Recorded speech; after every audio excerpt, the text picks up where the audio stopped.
Innal hamdalillah nahmaduhu wa nasta'inuhu wa nastaghfiruh wa na'udzu billahi min shururi anfusina wa min sayyiati a'malina. May yahdihillahu fala mudilla lahu wa may yudlil fala hadiya lahu. Asyhadu an la ilaha illallah wa asyhadu anna Muhammadan 'abduhu wa rasuluh. Arsalahu bil huda wa dinil haqqi liyudhhirahu 'ala ad-dini kullihi walau karihal musyrikeen. Wassalatu wassalamu ala man la nabiyya ba'dah wa ala alihi wa ashabihi wa man wala. Qala Allah ta'ala fi kitabihil karim, a'udzu billahi minasy syaithanir rajim. Bismillahirrahmanirrahim.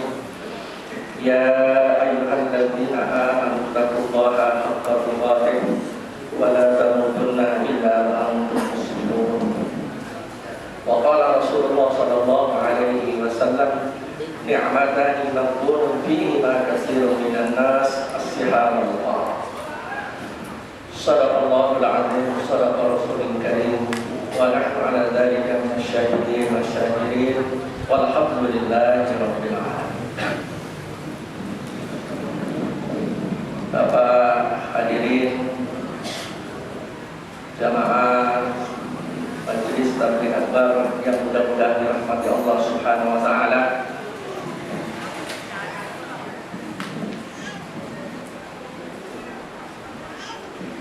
Dalam kesempatan ini yang pertama-tama saya ucapkan penghormatan dan penghargaan tinggi-tingginya kepada terutama para alim ulama yang ada di tempat ini, kepada Bapak Lurah kita, Bapak Iskandar, kepada Bapak Haji Mustamin sebagai tokoh yang ada di tempat ini, dan kepada bapak-bapak kita, para tokoh yang ada di tempat ini, terutama kepada seluruh hadirin, adik-adikku, anak-anakku yang saya cintai dan saya banggakan.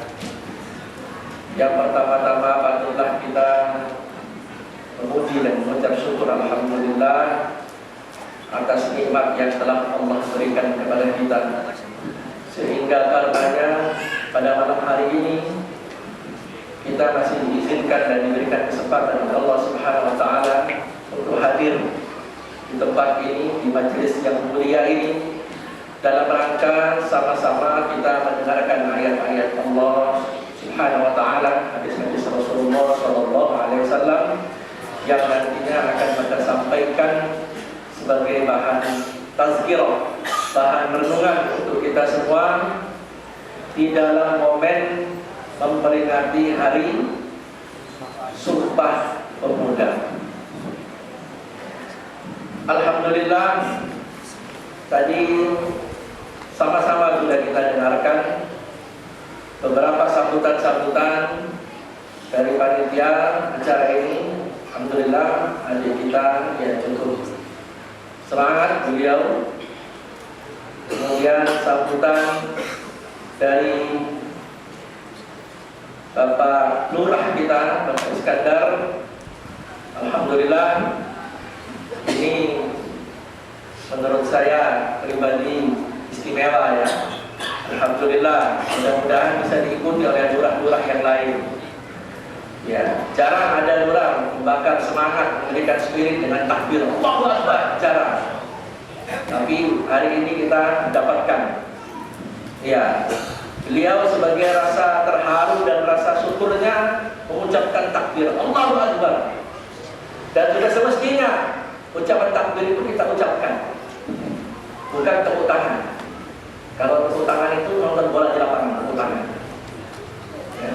Atau adu burung merpati itu tak ada tepuk tangan. Nah, kalau kita takbir, ya. Allahu Akbar. Ketika kita bertakbir, setan itu lari, Pak. Lari. Itu dahsyatnya takbir. Nah, sayang sekali tidak banyak orang tahu. Alhamdulillah, beliau cukup bersemangat. Dan begitu juga Ibu Camat tadi, alhamdulillah juga tidak ketinggalan, menurut saya juga istimewa. Ya, beliau juga merasa bangga dan terharu atas kegiatan ini dan sangat mengapresiasi. kegiatan ini.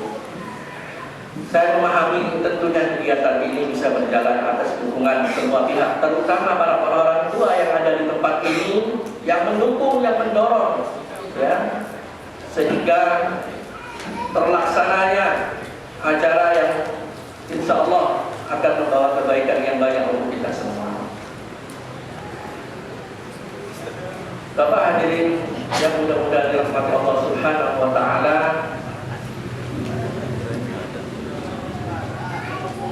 tema yang diambil oleh panitia pada hari ini adalah apa?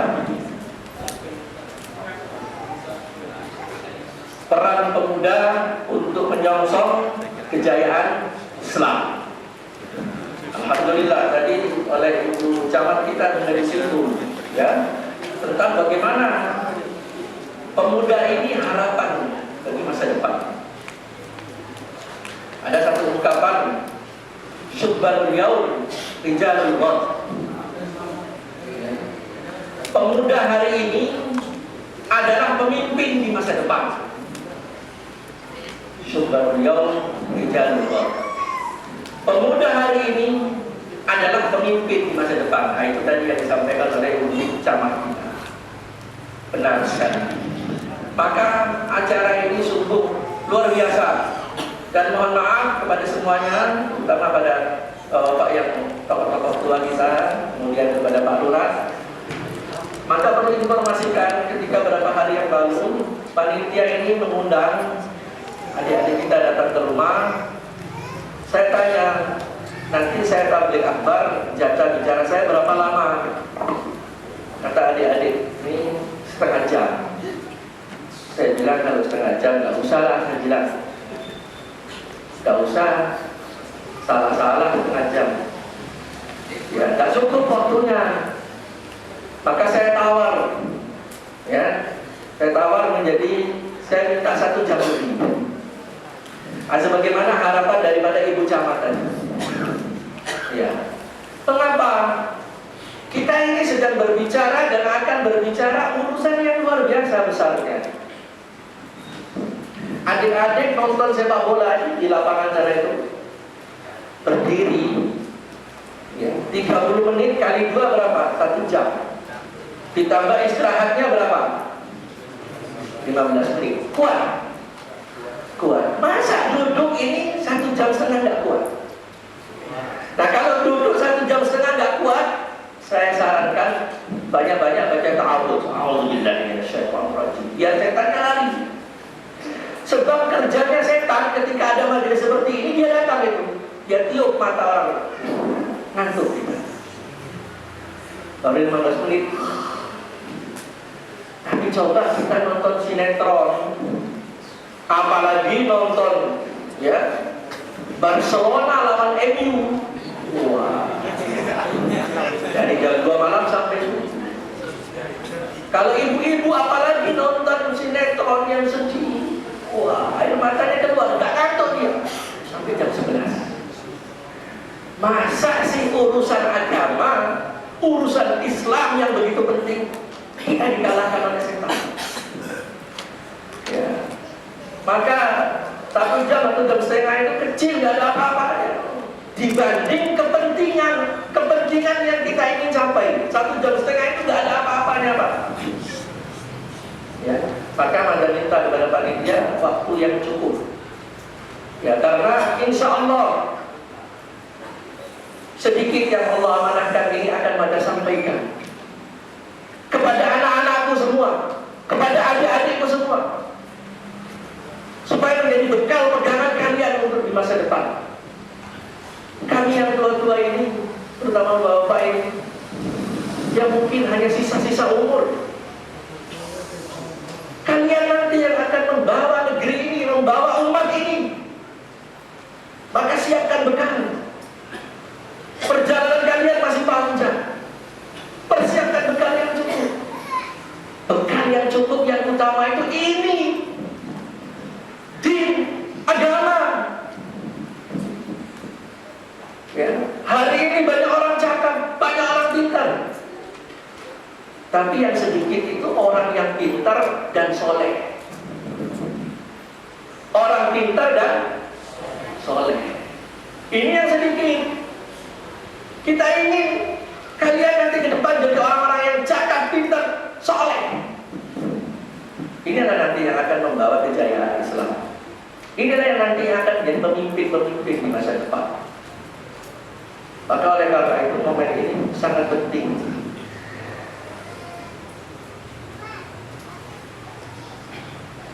Maka boleh izin berdiri aja. Bisa berdiri, Pak Haji? Ya, soalnya berbanyak berarti. Cepat kesemutan. Mohon maaf.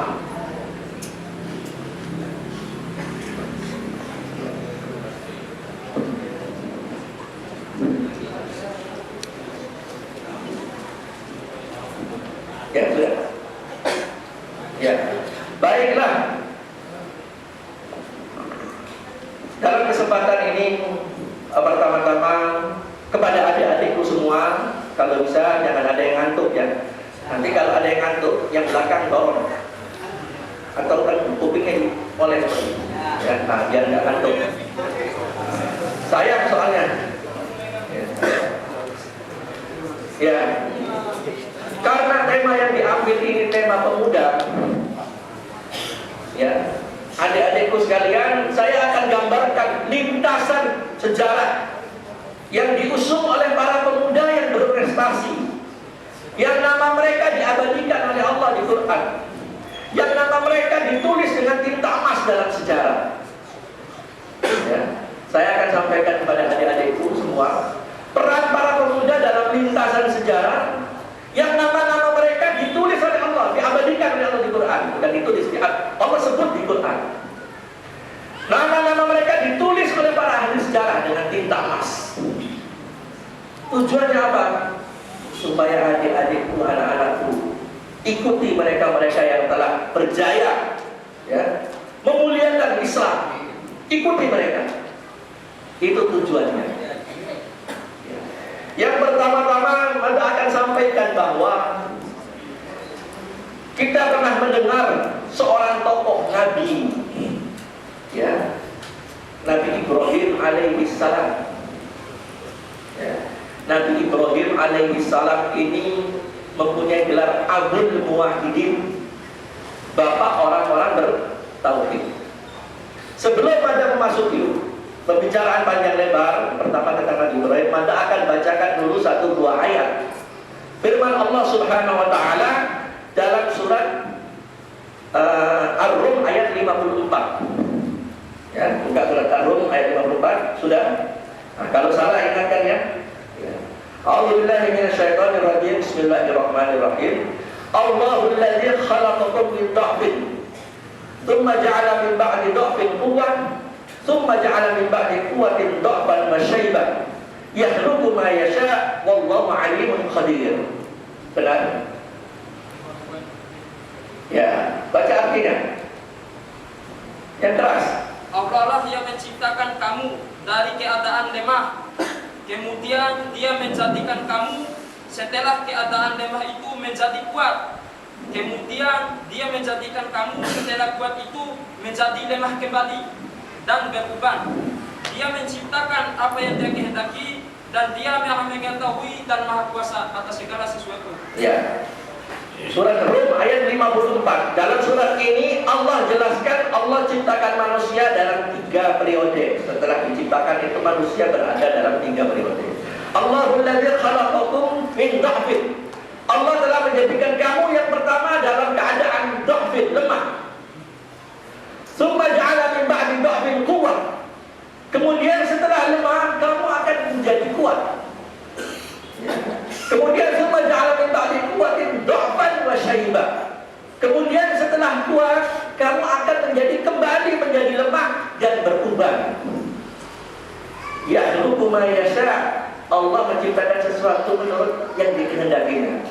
Allahu 'alimul qadir. Allah itu Maha mengetahui dan Maha kuasa. Ayat ini bercerita tentang 3 perjalanan manusia. Pertama, Allah menyebut fase lemah. Ketika kita keluar dari rahim ibu kita menjadi bayi, lemah, tidak berdaya. Kita belajar merangkak susah payah, belajar jalan jatuh bangun, lemah. Kemudian masuk masa anak-anak balita masih lemah. Kemudian meningkat masa remaja, berubahlah dari doktrin menjadi kuat. Masa remaja mulai masa kuat, sampai masa pemuda. Biasanya kalau disebut pemuda itu kisarannya sampai 40 tahun dia masih bisa lah disebut pemuda. Itu masih kuat. Masa bayi lemah, masa remaja, masa pemuda kuat, kemudian kembali menjadi lemah dan beruban, wasyaibah, dan beruban, yaitu masa tua. Ya, jadi 3 fase periode: masa bayi, masa kuat, pemuda, masa tua. Nah, maka pemuda ini adalah satu kekuatan di antara 2 kelemahan. Satu kekuatan di antara 2 kelemahan. Pemuda adalah satu kekuatan di antara 2 kelemahan. Maka sungguh sangat penting berbicara tentang pemuda. Baiklah, yang pertama, adik-adikku sekalian, saya akan ceritakan bahwa kita mendengar Nabiullah Ibrahim alaihissalam, Khalilullah, ya, kekasihnya Allah, Abul Muwahhidin, bapaknya orang-orang bertauhid, moyangnya Rasulullah, ya, Rasulullah itu cucu yang ke-30, cucu 30 apa? 30 generasi 30. Maka kalau kita bersalawat, itu nama Nabi digandengkan dengan Nabi Allah Ibrahim. Nabi Muhammad digandengkan dengan Nabi Allah Ibrahim. Karena apa? Moyangnya Rasulullah SAW. Abul Muwahhidin, bapaknya orang-orang bertauhid.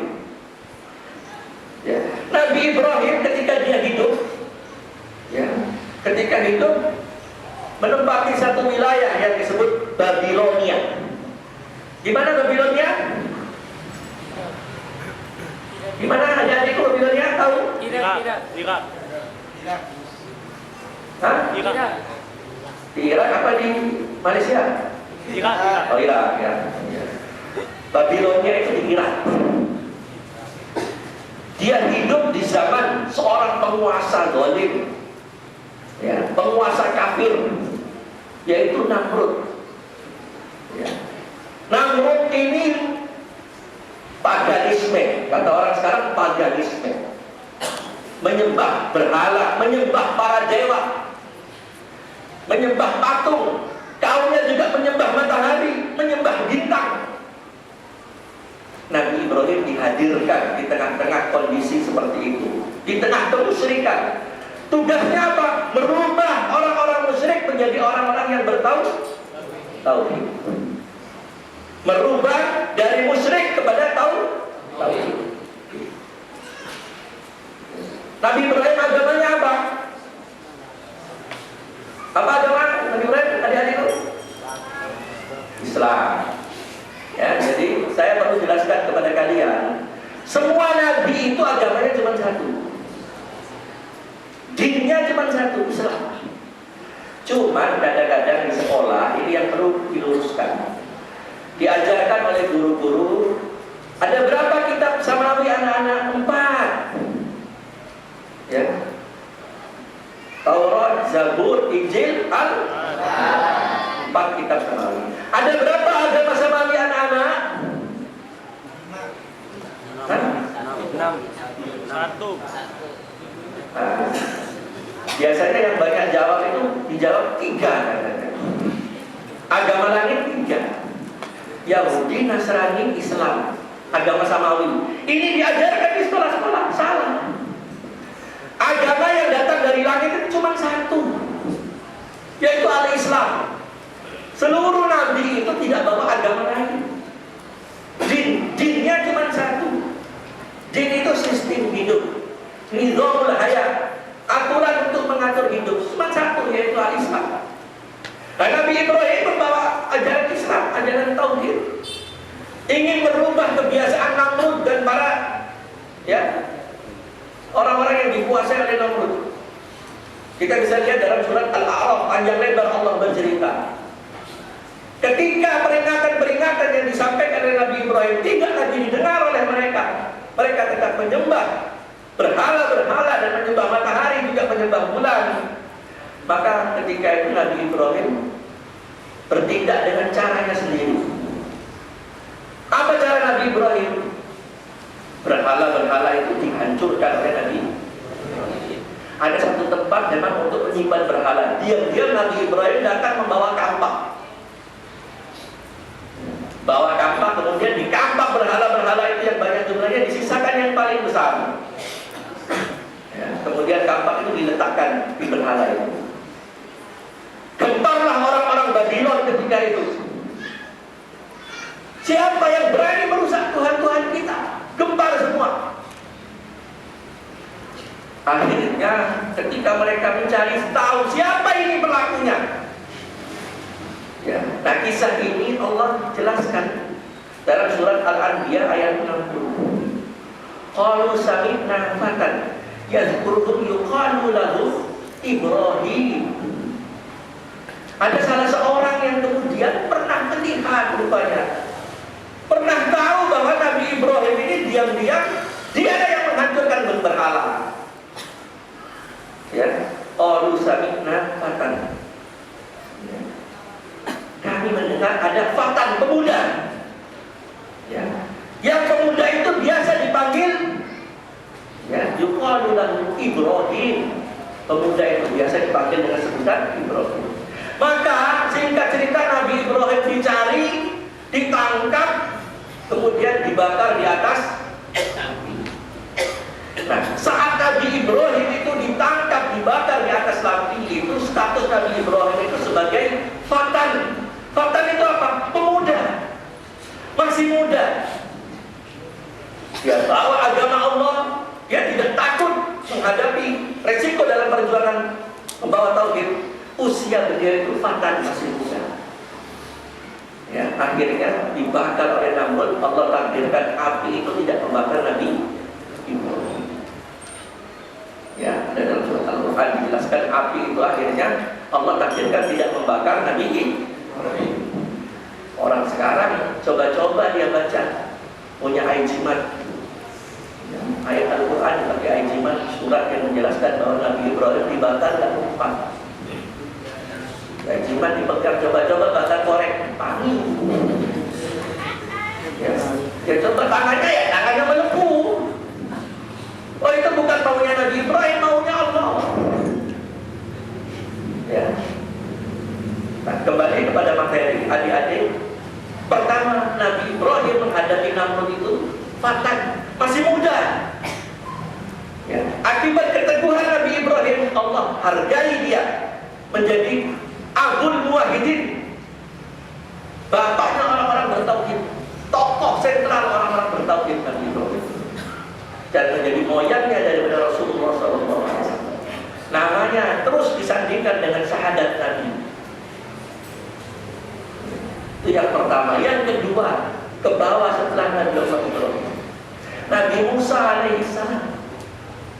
Nabi Musa ketika dia menghadapi Ramses, ya, Fir'aun, ya.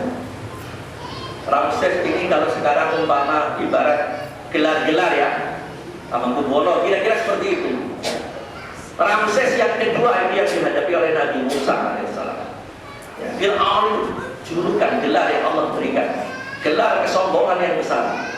Nabi Musa ketika menghadapi Fir'aun juga masih muda, seorang pemuda yang kuat. Buktinya ketika Nabi Musa dia melihat orang Mesir, ya, berantem berkelahi, Nabi Musa terpaksa membela orang yang lemah, dipukullah orang yang kuat sampai mati. Saat itu Nabi Musa, Nabi Musa masih pemuda, sehingga Nabi Musa melarikan diri, pergi ke Madian, bertemulah dengan Nabi Shu'aib, sampai cerita sehingga kita nikah dengan anaknya Nabi Shu'aib. Usianya Nabi Musa masih sangat muda ketika itu. Kemudian lanjutan ke bawah. Ya, kita pernah mendengar kisah, ya saya singkat-singkat tadi, kisah yang diabadikan oleh Allah, dibikin surat khusus, ya, yaitu Ashabul Kahfi. Ashabul Kahfi. Ashabul Kahfi Ada berapa kisah ada kaki pemuda? Berapa? 7 orang pemuda.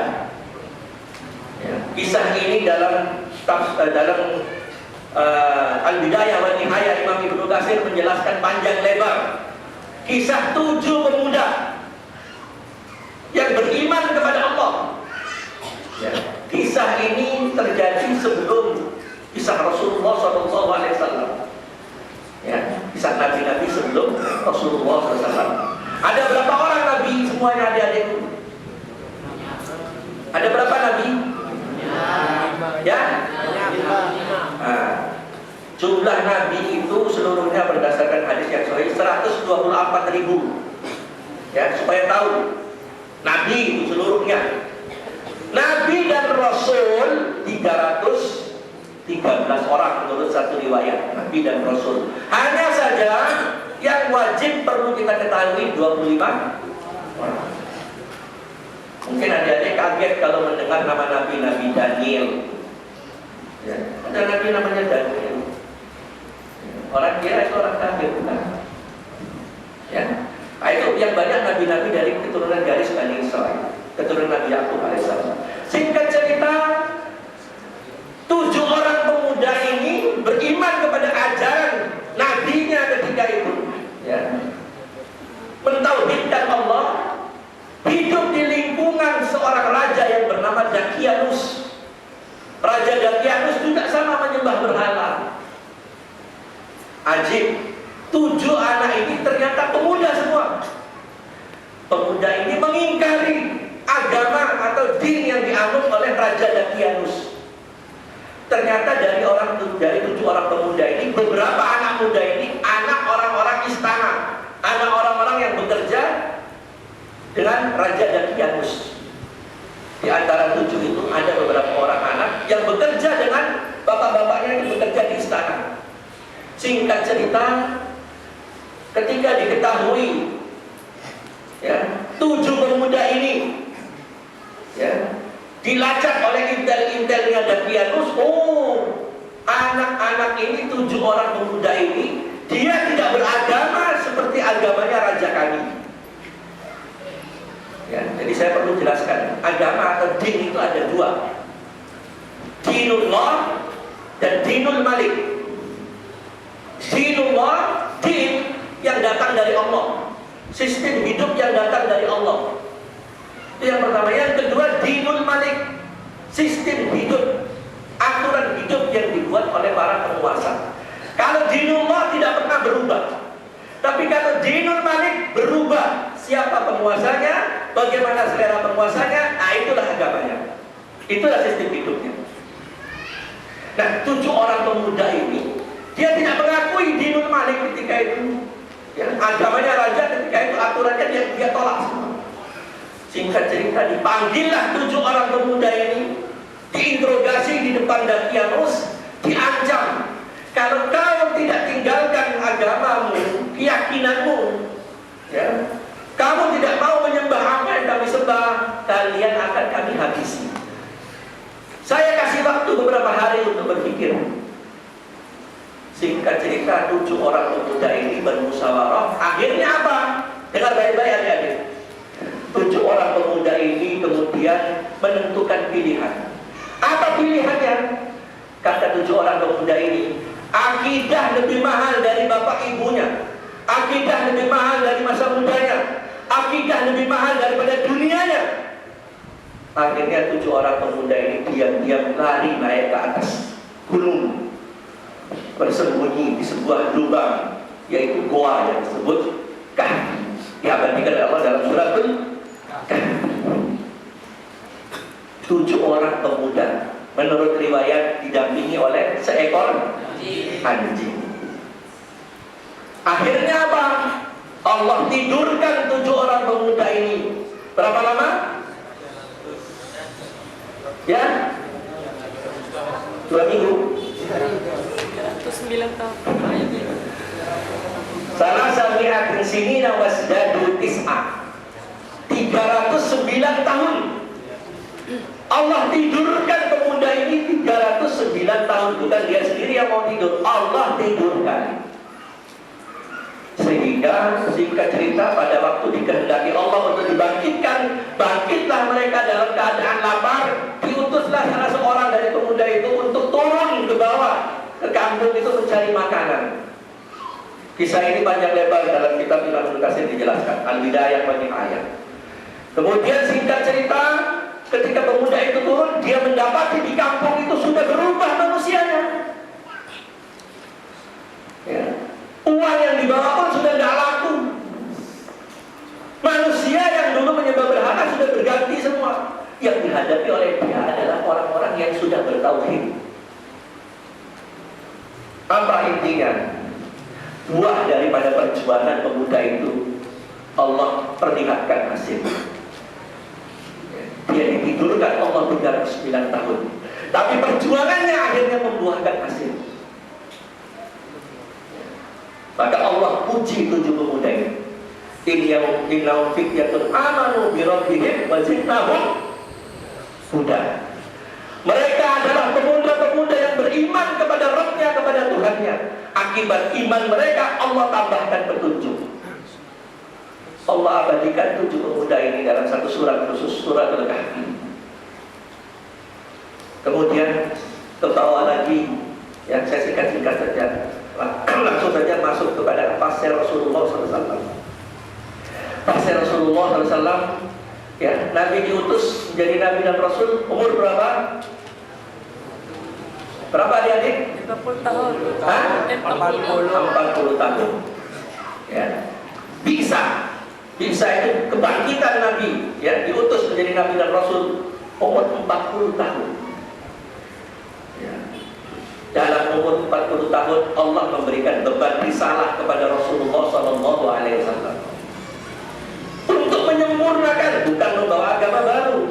Nabi itu datang untuk menyempurnakan agama yang dibawa oleh nabi-nabi seterusnya sebelumnya.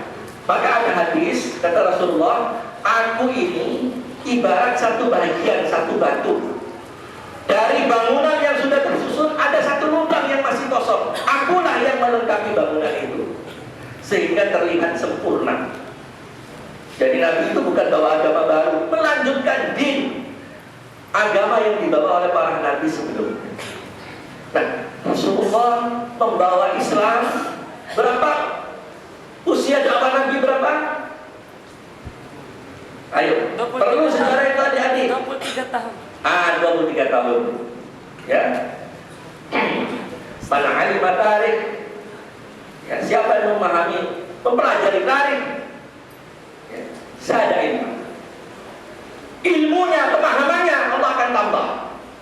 Siapa yang mau belajar tarik sejarah, Allah akan tambah pemahamannya, tambah ilmunya. Jadi jangan lupakan sejarah. Kalau kita mau berislam yang benar, pahami sejarah. Ya. 23 tahun Nabi membawa al-Islam. 13 tahun di Mekah, 10 tahun di Madinah. Dalam waktu 23 tahun Nabi ini ditakdirkan didampingi oleh 10 orang sahabat istimewa. Ya, 10 orang sahabat istimewa yang mereka diberi gelar al-ashra al-mubasyiruna bil jannah. 10 orang yang dijamin pasti masuk surga. Nabi ditakdirkan oleh Allah didampingi oleh 10 orang, ya, yang mereka digelar al-ashra al-mubasyiruna bil jannah. 10 orang yang diberikan kabar gembira untuk pasti masuk surga. Orang yang masih hidup, masih makan, ya, masih nikah, tapi sudah dipastikan dia masuk surga. Nah, dari 10 orang yang dipilih langsung oleh Allah untuk menjadi pendamping Nabi, itu 2 orang yang usianya mendekati usia Nabi, cuma 2 orang. Di atas 30 tahun, cuma 2 orang. Siapa 2 orang itu? 2 orang ini Abu Bakar dan Abdurrahman bin Auf. Usianya di atas kepala 30 tahun, tapi di bawah Nabi. Kemudian 3 orang usianya 20 ke atas. Sudah berapa itu? 5. Sisanya 5 orang usianya di bawah 20. Ya. Tidak ada yang melebihi usia Nabi. Saya katakan tadi, kalau masih 40 itu masih layak disebut muda, masih kuat. 2 orang usianya 30, menurut riwayat 38 tahun. Antara Abu Bakar dan Abdurrahman bin Auf. Ya. Kemudian 3 orang ini termasuk Umar di dalamnya 20 tahun lebih. Sisanya ini adalah para pemuda yang umurnya di bawah 20 tahun.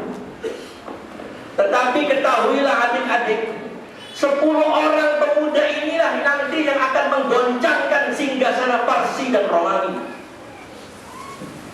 Ketika Nabi hidup, ada 2 kekuatan superpower. Kalau zaman sekarang ini apa istilah superpower, Pak Iskandar? Ya ibarat Amerika dan Rusia. Blok Barat, blok Romawi dan Parsi. Ya, di Zabi. Maka kalau kita belajar kitab tarikh, kitab sejarah, sejarah apapun, ya, pengarangnya siapapun, sebelum bicara kelahiran Nabi, pasti yang dibicarakan kondisi Jazirah Arab sebelum kelahiran Nabi, pasti itu. Jadi kalau kita belajar kitab tarikh, sebelum membahas kelahiran Nabi, pasti dibahas kondisi bangsa Arab sebelum kelahiran Nabi.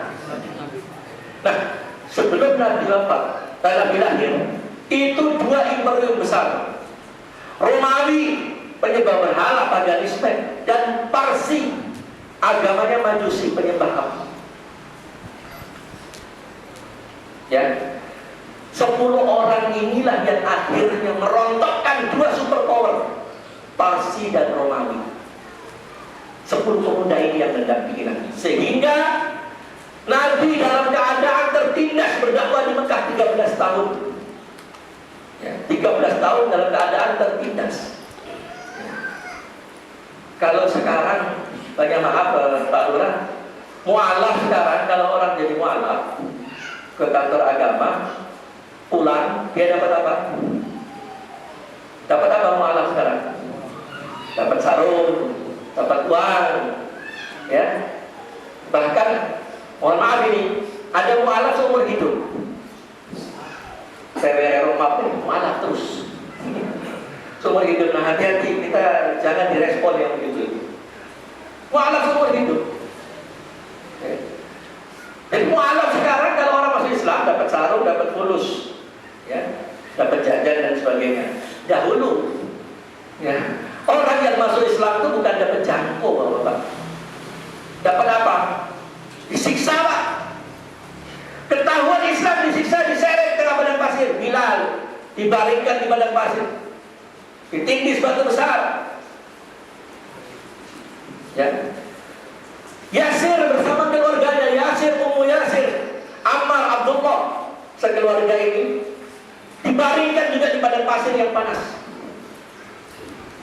Ketika itu Nabi menyaksikan, Nabi melihat tapi tidak punya kekuatan, belum mempunyai kekuatan. Nabi cuma melambaikan tangan, Sabran ala Yasir fa'alaikum bil jannah. Sabarlah wahai keluarga Yasir, Allah menjanjikan surga untuk kalian. Yasir dipaksa murtad, dia bertahan dengan agamanya, ditombak jantungnya. Jantungnya ditombak, Pak. Depan istrinya, depan anaknya. Itulah syahid pertama dalam Islam. Setelah itu istrinya, Sumayyah, kakinya ditarik dengan kuda. Kakinya istrinya ini Sumayyah ditarik dengan kuda. Gak cukup sampai di situ, mohon maaf. Ya, mohon maaf sekali lagi Bapak Ibu sekalian, kemaluannya ditusuk dengan tombak. Itulah wanita pertama yang mati syahid. Nabi menyaksikan tapi Nabi tidak bisa bantu. Nabi tidak bisa bantu. Itu terjadi di Mekah. Dalam kondisi seperti itulah Nabi didampingi oleh 10 pemuda pilihan. Siapa 10 orang tadi? Ayo, saya sebutkan. Ini sekalian ujian ini. Abu Bakar, Umar, Utsman, Ali. Siapa lagi? Abdurrahman bin Auf. Siapa lagi? Zubair bin Awam. Ya, apa lagi? Sa'ad bin Abi Waqqas. Ya, siapa lagi? Talha bin Ubaidillah. Ya, Sa'id bin Sa'id. ya, apa lagi? Abu Ubaidillah. Abu Ubaidah ibn Jarrah. Bagus. Ngaji, dia ngaji makanya tahu ya. Adik-adik, kalian harus ngaji. Kalau ngaji begitu ngerti ya. Itu adik kita itu ngaji, alhamdulillah sudah 2 tahun lebih dia ngaji. Ya, 10 orang sahabat tadi yang disebutkan namanya ini, itulah yang mendampingi Nabi di saat-saat sulit. Singkat cerita sampai 23 tahun Nabi berhasil menggoncangkan singgasana Parsi dan Roma. Karena ditakdirkan oleh Allah Subhanahu wa taala, didampingi oleh pemuda yang dipilih langsung oleh Allah, pemuda, bukan orang tua. Mohon maaf, bukan berarti macam mengecilkan orang tua di depan ini, tidak. Kalau nggak ada orang tua, kalian nggak keluar semua. Pemuda berjasa, tapi bapaknya pemuda lebih berjasa. Ya, 10 orang ini yang Allah abadikan. Ya, diberi kabar gembira, pasti masuk surga. Nah itu. Nah kemudian selanjutnya turun ke bawah. Di zaman khalifah. Tahu khalifah? Ya, khalifah pimpinan Islam pengganti pimpinan Rasul. Khulafah ar-Rasyidah, 4 orang, Abu Bakar, Umar, Utsman, Ali, berkuasa 30 tahun. Kemudian dilanjutkan dengan Bani Abbas, Bani Umayyah, kemudian Bani Utsmani. Ya, 900 tahun, 1200 tahun lebih. Ya. Nah, Islam itu berjaya sampai akhirnya bisa menguasai Parsi dan Roma. Di zaman Umar ibn Khattab, 2 kerajaan besar ini ditaklukkan. Zaman Umar, ya, Parsi ditaklukkan, Romawi ditaklukkan. Di zaman Umar ibn Khattab, setelah pasukan yang dikirim oleh Umar menaklukkan Mesir, menaklukkan kerajaan-kerajaan kecil, akhirnya masuk ke Palestina. Ya, masuk ke Palestina yang ketika ini dikuasai oleh orang-orang Nasrani. Masuk ke Palestina, pasukannya Umar bin Khattab. Umarnya masih di Madinah. Ketika itu dipimpin oleh Amr bin As, panglima yang gagah, Amr bin As. Setelah selesai menaklukkan Mesir, masuk dia ke Palestina. Ketika itu pembesar Palestina sudah tidak berkutik. Ya, tidak berkutik. Maka akhirnya masuklah pasukan Islam ke Palestina dengan memakai baju kebesaran tentara Islam. Masya Allah. Islam dulu itu gak Pak. Islam itu jaya. Pasukannya masih di tengah jalan, belum masuk ke Palestina. Itu raja dan para pengikut di dalam sudah menggigil Pak. Maka ketika Amr bin As masuk dia ke Palestina, tidak ada perlawanan. Ya. Raja yang berkuasa di Palestina itu terpaksa angkat tangan menyerah. Ya. Tapi kata raja itu, saya akan menyerahkan kunci, ya, gerbang kerajaan ini dan menyerahkan wilayah saya. Saya tidak mau menyerahkan kepada selain pemimpinmu. Siapa pemimpinmu? Umar ibn Khattab radhiyallahu anhu. Maka diutus orang pergi ke Madinah, minta Umar datang sendiri untuk menerima kunci istana. Ya. Pembesar Palestina ketika itu yang beragama Nasrani. Datanglah Umar pakai onta, didampingi oleh seorang pembantu pengawalnya. Ya, adik-adik perlu tahu sejarah apa yang dibawa Umar. Umar hanya membawa kantong berisi air, gandum yang sudah dikeringkan untuk dimakan berapa hari, kurma, kemudian tikar untuk sholat dengan pedangnya. Dikawal hanya 1 orang. Apa yang ajib, apa yang luar biasa dari kisah ini? Ketika perjalanan dari Madinah, gak ada HP dulu Pak, Jadi cek tadi posisi kami nggak bisa. Ya, nggak ada hati dulu. Jadi ditunggu lama. Dari Palestina, padang pasir yang panas, berangkatlah Umar dengan seorang pengawalnya. Dikisahkan dalam sirah, dalam sejarah, Umar itu, Masya Allah ya, jalan itu satu yang ditunggangi, pakai onta, satu orang berboncengan, dan gantian. Kadang-kadang kalau ontanya capek, satu orang turun. Ini nyata, ini sejarah nyata ini. Subhanallah, ketika mendekati pintu gerbang masuk ke istana raja itu, kebetulan yang punya jatah naik di atas onta itu pengawalnya. Umar yang dibawa. Ini sejarah ini. Masuklah Umar. Semua tentara Islam berunduk. Dilaporkan, pemimpin kami sudah ada di depan. Keluar ini si raja, dilihat, mana pemimpinmu? Itu pemimpinmu. Iya. Kenapa? Loh, kok pakaiannya seperti itu? Kok gak bawa apa-apa? Ya, dialah pemimpinnya. Ini orang raja kafir di Nasrani, gak percaya. Tapi semua mengatakan itulah Amirul Mukminin, itulah pemimpin kami. Yang dibawa itulah pemimpin kami. Si raja kafir digeleng kepala. Pantas kalian menang. Ya. Nah, seperti itulah ya karakter daripada para pemuda di zaman Rasulullah yang dibina langsung oleh Rasulullah SAW. Maka singkat cerita, setelah zaman Nabi, zaman sahabat, ya, kemudian di zaman Bani Umayyah, Bani Abbasi, Spanyol dikuasai oleh Islam hampir 800 tahun. Terjadi beberapa kali perang salib, ya, perang salib, ya, ini Manda sampaikan sejarah biar tahu. 3 kali perang salib, kalah menang, ya. Yang terakhir perang salib Palestina, setelah dikuasai dulu oleh umat Islam di bawah Umar bin Khattab, ditaklukkan kembali, ternyata ada Nasrani, direbut kembali, ya, oleh Islam, ditaklukkan lagi, terakhir kali dibebaskan oleh seorang yang namanya dikenal oleh sejarah. Siapa dia? Salahuddin Al-Ayyubi. Salahuddin Al-Ayyubi. Ya. Nah, singkat cerita apa? Zaman Nabi Sallallahu Alaihi Wasallam, ya, masih hidup, ya, Nabi mengatakan bahwa ketika perang Khandaq, perang Parit, Nabi sedang menggali parit, ada satu batu besar yang sahabat-sahabat semua gak kuat pukul ini.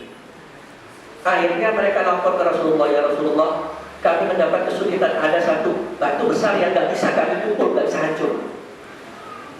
Akhirnya Rasulullah datang mengambil kampak itu. Sebelum Nabi memukul kampak itu, Nabi mengatakan, ya, la taftahanna Konstantinia, pasti nanti Konstantinopel akan ditaklukkan di bawah kekuasaan Islam. Walakiman amiruha walakiman jais dalikan jais. Nanti pada satu hari Konstantinopel akan ditaklukkan di bawah kaki umat Islam. Pemimpinnya merupakan sebaik-baik pemimpin dan pasukannya merupakan sebaik-baik pasukan. Baru dipukul Bismillahirrahmanirrahim. Ya. Kemudian sahabat bertanya, Ayyul Madinati tuftahul awal ya Rasulullah, kota mana yang akan awal ditaklukkan? Rumia atau Konstantinia? Sahabat ini bertanya, 2 kota ini mana yang dahulu ditaklukkan? Rumia atau Konstantinia? Romawi atau Konstantinopel? Di mana Konstantinopel? Turki. Konstantinopel itu sekarang Turki. Ya. Jadi sahabat bertanya, 2 mana? Kota mana yang duluan ditaklukkan? Kata Rasulullah, Madinah itu Herakli. Kotanya di Heraklius. Konstantinopel.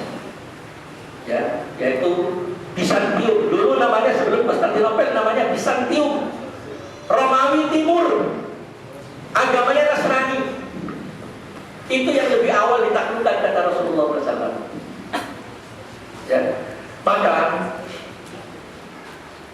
di zaman para khalifah terjadi beberapa perang-peperangan sampai turun ke bawah. Akhirnya wilayah-wilayah Islam satu persatu dikuasai kembali oleh orang-orang di luar Islam.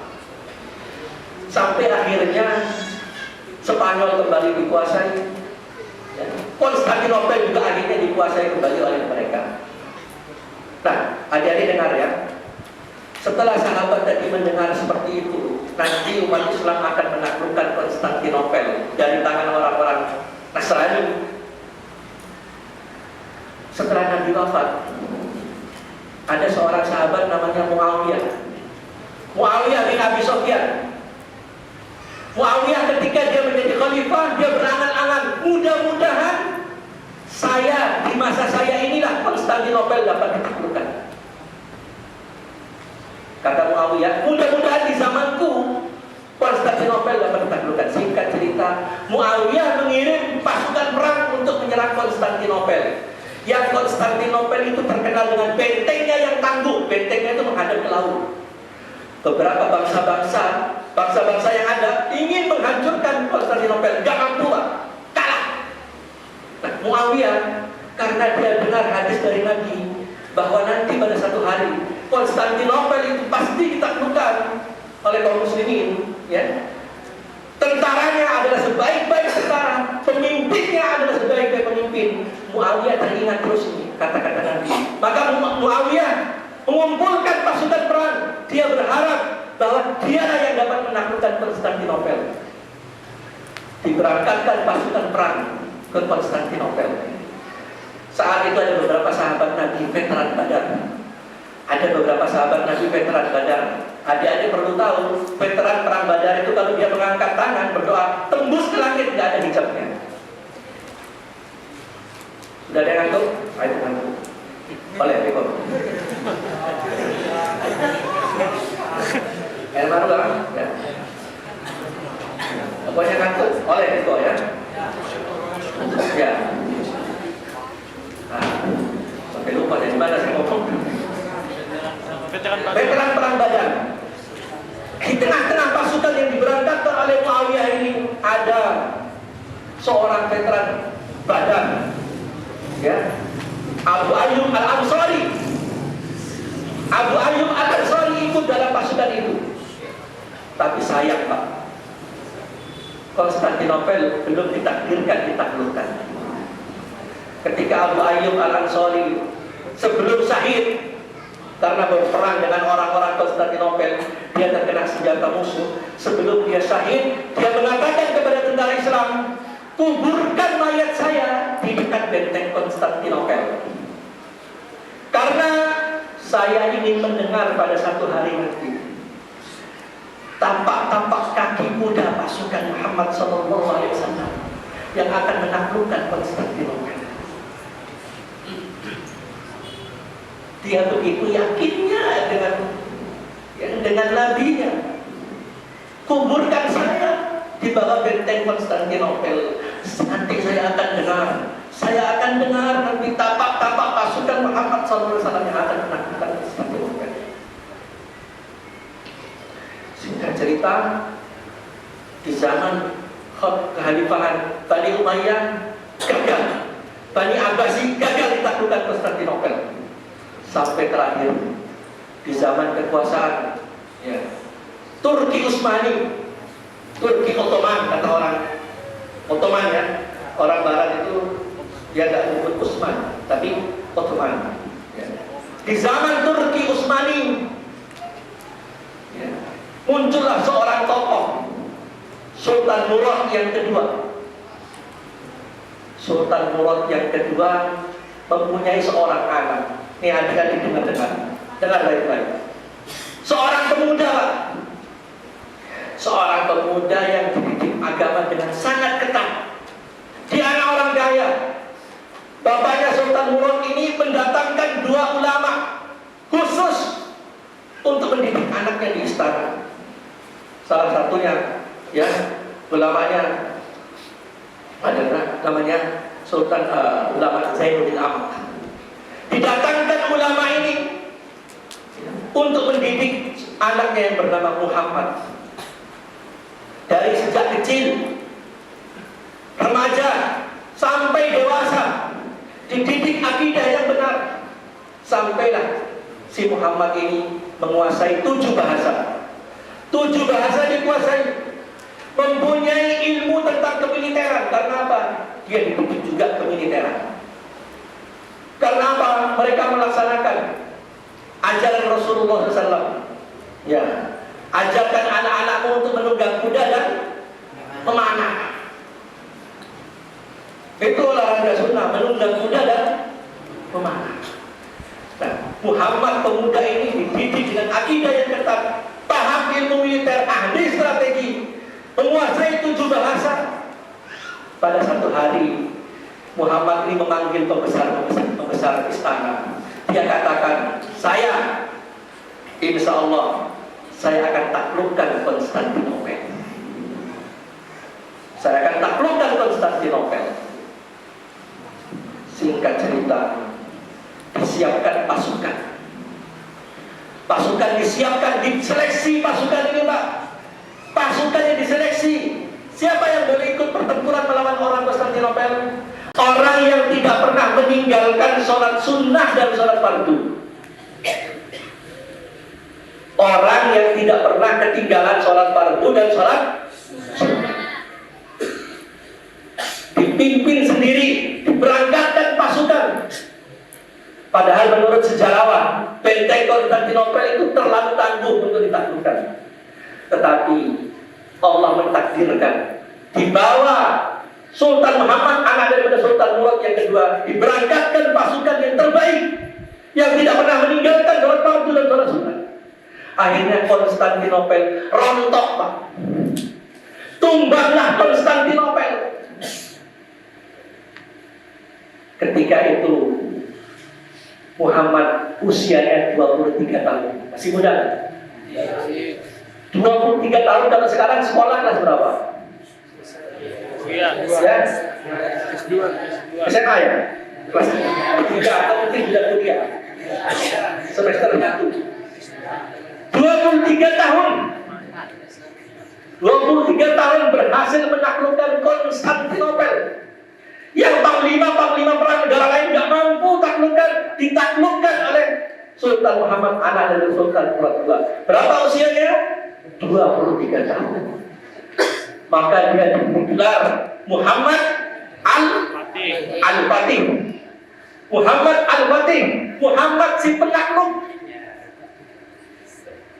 Sejak itu orang di luar Islam, ya, orang-orang kafir ini takut kepada Islam. Karena apa? Saya ingin sampaikan kepada adik-adik sekalian. Ya. Ada satu, setelah kekalahan Spanyol, ada satu lembaga yang sampai hari ini umurnya sudah ratusan tahun, ada di Jerman, Pak. Ada di Jerman lembaga ini. Umurnya ratusan tahun. Di situ berkumpul para pakar-pakar, Pak. Ya.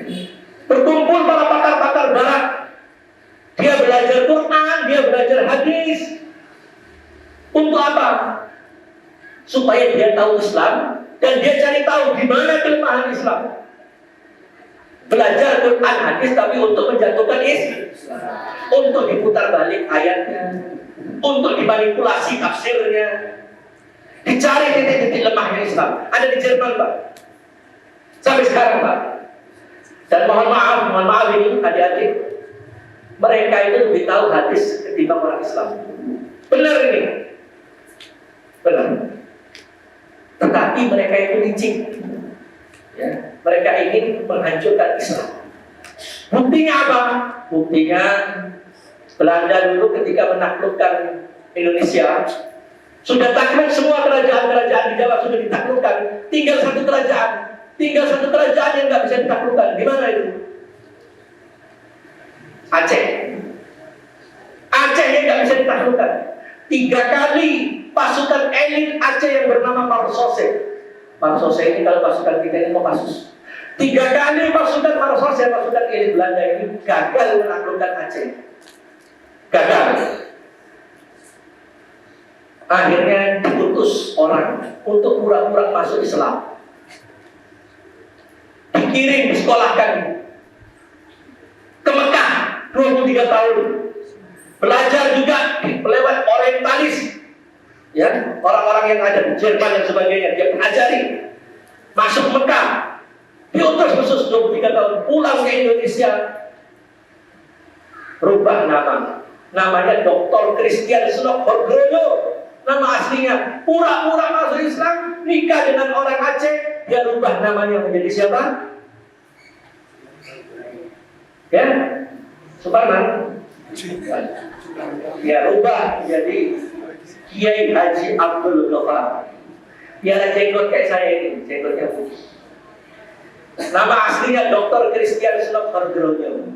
Akhirnya apa? Dia jadi imam, jadi kiai, dakwah di mana-mana. Apa inti dakwahnya? Umat Islam gak usah urus ekonomi, gak usah urus dunia. Ya, dunia itu hina. Umat Islam gak usah urus politik, kotor politik itu. Akhirnya apa? Dunia ekonomi lemah, dipegang Belanda, politik dipegang Belanda. Kalah umat Islam Aceh. Begitu cara mereka menaklukkan kita. Dia paham dulu Quran hadis untuk menghancurkan umat Islam. Nah, setelah Islam itu berjaya lewat Muhammad Al-Fatih, mereka adakan penelitian kaum orientalis ini. Apa yang membuat umat Islam itu kuat? Ternyata dalam lintasan sejarah mereka teliti, ternyata Islam itu banyak dimenangkan oleh para pemuda. Ini kuncinya, Pak. Ya, ini yang akan saya katakan kepada kalian itu. Ternyata mereka mendapati kuncinya. Islam ini ternyata dimenangkan oleh para pemuda. Tadi faktanya sudah saya jelaskan oleh Nabi Ibrahim dan macam. Itu pemuda. Termasuk saya lupa tadi, Nabi mengutus panglima paling muda. Nabi ketika itu sakit, dia utus seorang panglima 18 tahun. Namanya Usamah bin Zaid. Untuk menaklukkan negeri Romawi. Usamah bin Zaid 18 tahun. Padahal di situ ada Abu Bakar, ada Umar, sahabat-sahabat senior ada. Tapi oleh Nabi diutus Usamah bin Zaid umur 18 tahun. Banyak sahabat meragukan, apa bisa anak muda ini menang? Sehingga sahabat ini cengcok, waduh, jangan diberangkatkan. Nabi sedang sakit ini, jangan diberangkatkan. Kita tidak akan berhasil. Tapi kata Abu Bakar, saya tetap akan berangkatkan Usamah, karena Nabi lah yang telah menunjuk Usamah. Tidak mungkin saya ingkari. Berangkat Usamah, berangkat. Tapi di tengah jalan dapat berita Nabi meninggal. Balik pasukan ini. Setelah selesai Nabi dimakamkan, berangkatkan lagi Abu Bakar. Berangkatlah Usamah bin Zaid umur 18 tahun. Di belakangnya banyak senior veteran perang Badar, sahabat-sahabat senior. Berangkat perang, menang perang, Pak. Berapa umurnya Usamah ketika itu? 18 tahun. Maka saya singkat-singkat ya. Sudah 1 jam. Coba lihat. Belum. Saya biasanya ada sinyalnya, alhamdulillah. Pokoknya kalau sudah kering tenggorokan ini berarti sudah selesai. Itu sinyalnya. Nah ini belum ya. Nah, orang orientalis itu ternyata ngerti Islam itu dikawal oleh para pemuda. Menang Islam dalam sejarah ini pemuda. Maka yang ingin diusahakan oleh orang-orang di luar Islam, oleh orang-orang kafir, bagaimana cara melemahkan para pemuda Islam. Nah ini adik-adikku perlu tahu. Nah, oleh baru deh.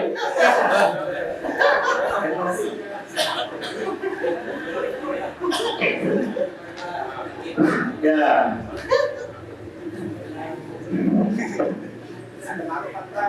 Makanya saya berdiri, saya bisa lihat siapa yang tidur. Ya. Nah, akhirnya Pak, dengar adik-adik, orang-orang kafir ini membuat rumus-rumus strategi bagaimana melemahkan Islam. Ya, orang-orang kafir ini. Boleh nggak ibu kafir? Boleh nggak? Boleh.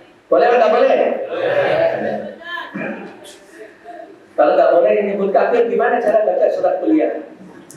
Qul ya ayyuhal muslim. Apa begitu? Otak manusia ini aneh-aneh kan?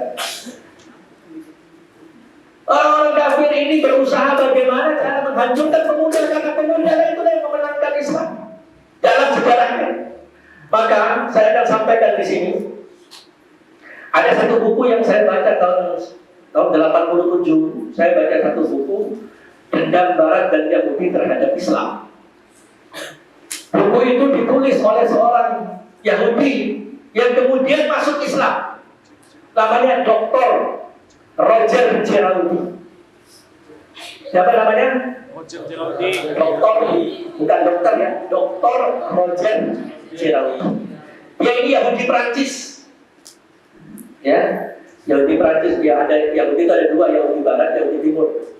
Ya, ini Yahudi Ashkenazi, Yahudi Barat, Yahudi Prancis.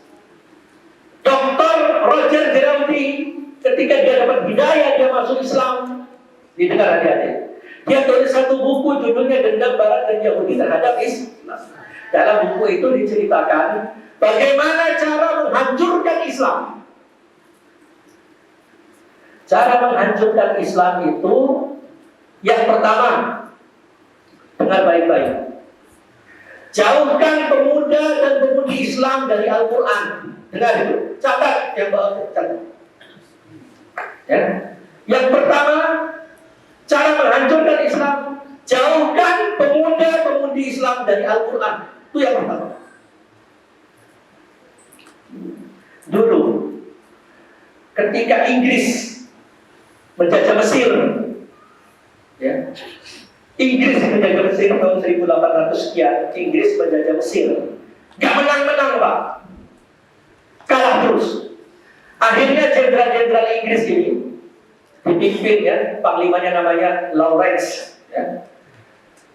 Jenderal-jenderalnya dipanggil ke Inggris oleh Perdana Menteri. Ketika itu Perdana Menterinya namanya Gladstone. Ini sejarah Pak, adik-adik, ya. Kalian mestinya harus tahu sejarah.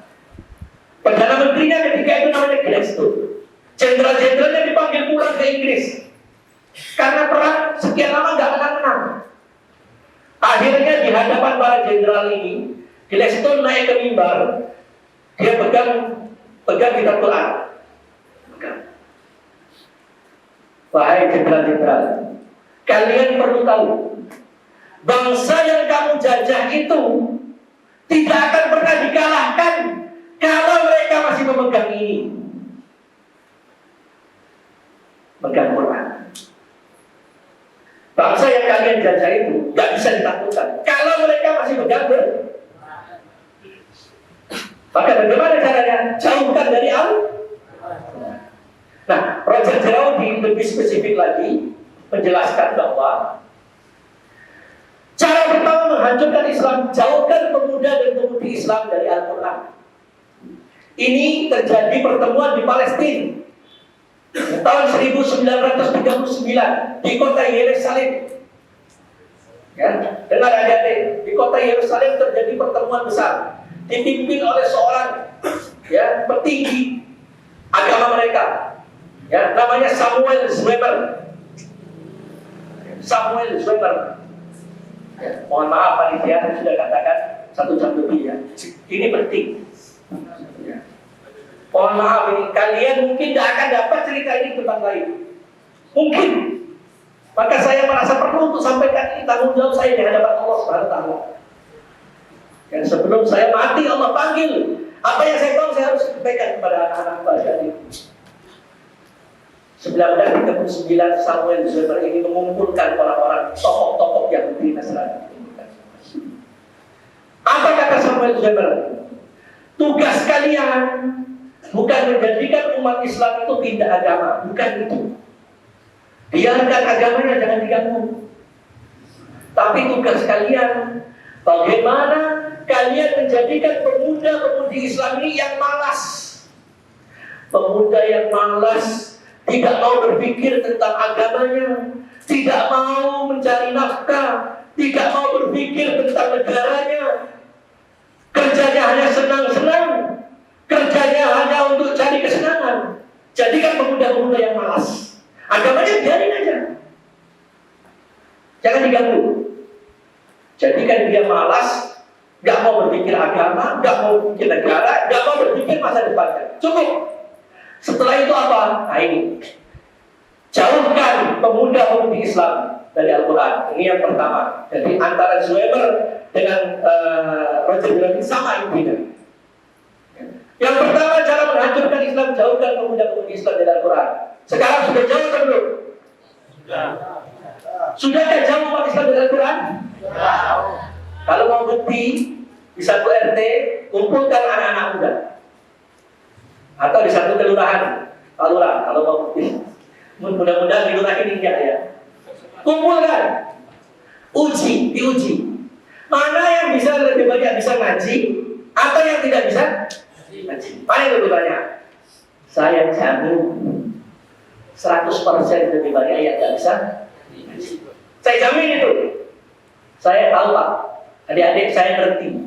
Saya 28 tahun keliling Bima ini, sampai di ujung-ujung mudik, pelosok-pelosok sana. Yang mungkin kalian atau sebagian umat Islam belum pergi, kaki saya sudah saya tidak di sana. 28 tahun. Jadi saya ngerti keadaan kita seperti apa. Memprihatinkan Pak. Gak bisa baca Quran. Ya. Terutama jangankan baca Quran, biasanya. Ya, biasanya kalau nikah itu kadang-kadang disuruh baca syahadat. Baca syahadat sepotong aja gak tahu Pak. Asyhadu Allah. Baca syahadat tidak ngerti.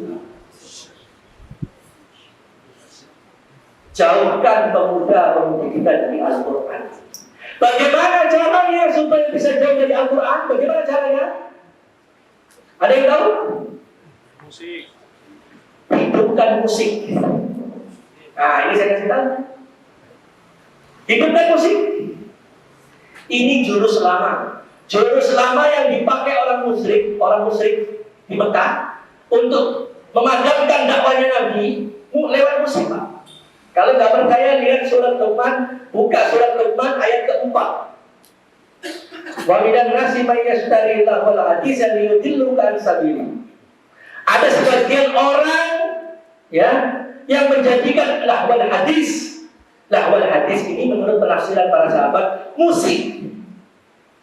Saya jorok. Untuk apa? Menyesatkan kalian dari jalan Allah. Nabi ketika dia berdakwah di Mekah, asal bocor kedengaran oleh mereka, di mana Nabi berdakwah, di situ mereka di dekat itu mereka adakan pertunjukan musik. Di mana Nabi mau berdakwah, di situ diadakan pertunjukan sambil ini sirohnya sambil Abu Jahal berkeliling nanti. Musiknya main. Diundang biduan-biduan kita, perempuan Pak. Yang jadi barang dagangan sejak dulu perempuan Pak. Penyair-penyair wanita.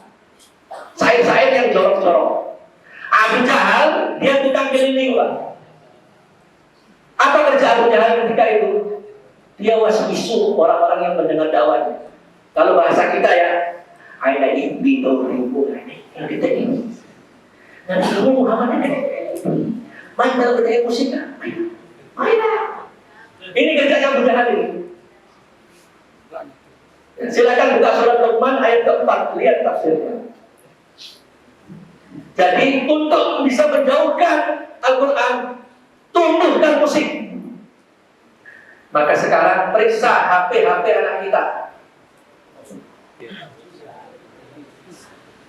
Periksa HP anak kita. Yang banyak isinya apa? Musik, game. Main game sampai subuh. Dahulu Pak, Bima ini kata orang tua itu, kalau maghrib dahulu, itu terdengar di rumah-rumah, di surau-surau. Suara Al-Quran di rumah-rumah, di surau-surau. Tapi sekarang Pak, maghrib tolong sedia kesini. Masa tua rumah kan Mansur S, Evita Mala, masa tua ini Kings and Roses. Musik rock, musik dangdut. Bertua-tua tidak mau kalah, rambut jong.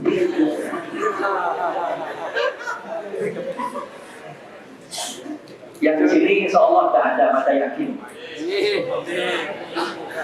Itu sekarang Pak, taji kena kali ya di speaker kan? Ingat lori kan naik terus. Periksa HP-HP anak kita, apa yang banyak? Buktikan itu. Akibatnya apa? Anak-anak kita kalau diuji, mana yang lebih cepat menghafal ayat surat sama atau abasa, atau menghafal lagu kucu-kucu betahe, itu lebih cepat kucu-kucu betahe. Benar ini, kalau tidak percaya kan lihat.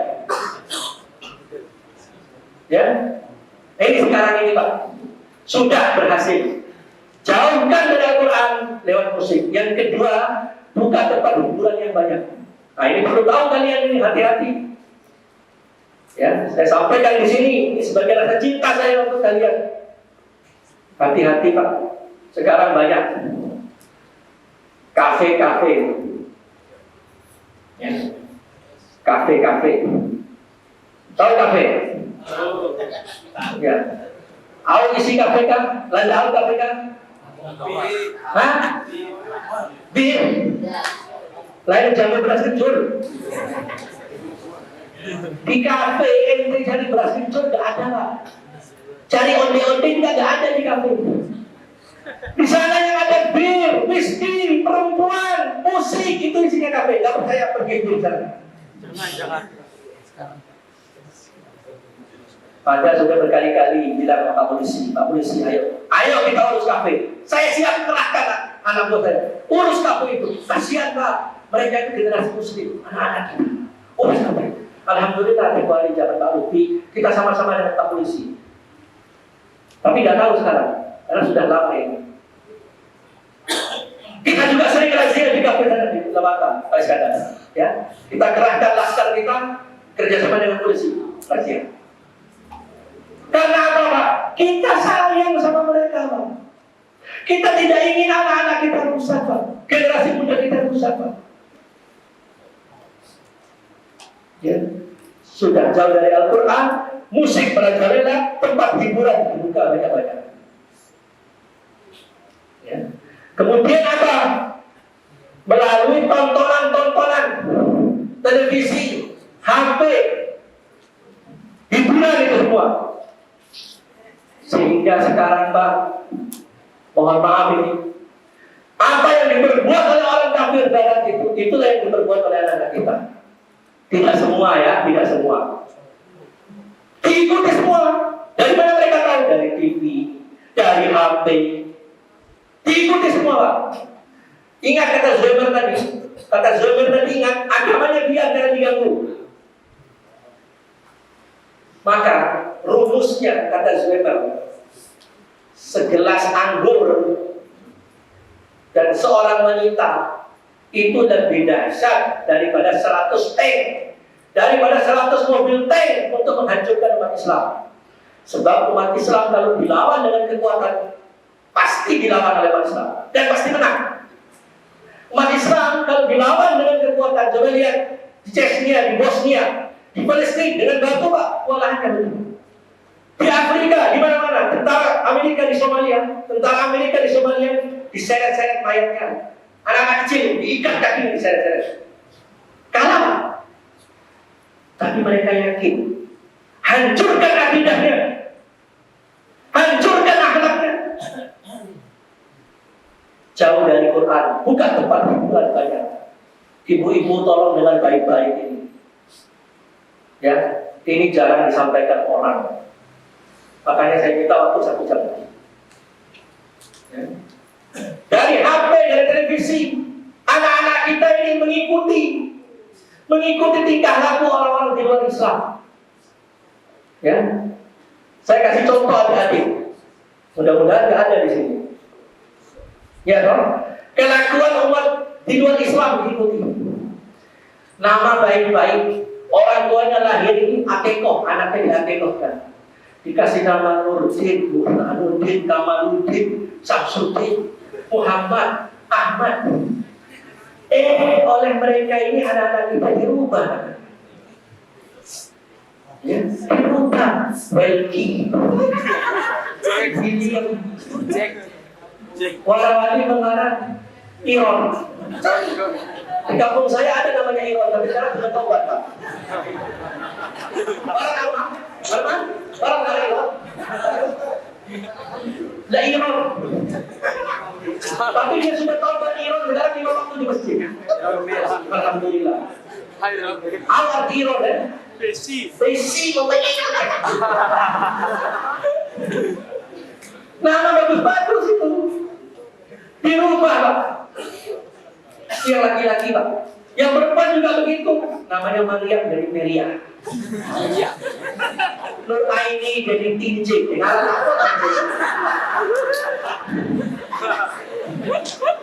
Ini terjadi sekarang ini. Bukan cerita dongeng, saya benar ini. Ya, yang laki-laki ini, ya, rambutnya dipanjangkan, Pak. Kenapa hukum? Ya, saya tahun 90 sekian, saya ini hobi pakai Honda tua, Pak. Dulu pakai Honda CD. Lampunya remang-remang, Pak Haji. Pulang malam depan 51 itu masih ada pohon, angker pohon manggi, naik.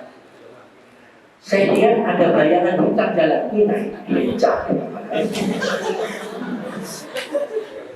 Meesra, baju hitam, bergerak terus makin dekat ini, rambutnya. Ternyata batal armane dan pengaran. Dia kembali pada narkoba, nggak tahu sekarang. Tapi buat nanti ya, mau itu. Ternyata sudah dekat. Suku lain siapa lagi sih? Rambutnya panjang, hitam orangnya, bajunya hitam lagi, Pak. Gelap lagi, Pak. Lalu hombor. Sini sudah barang. Sendaki hombor. Itu yang laki-laki, Pak. Begitu juga sekarang laki-laki, hati-hati. Ketika ketawa gitu, ada lagi rambutnya seperti landak, pendek rambut. Sama bergaji. Hombor ini. Ada lagi generasi yang disebut generasi Pak. Tahu kau dengar Pak? Generasi Pak.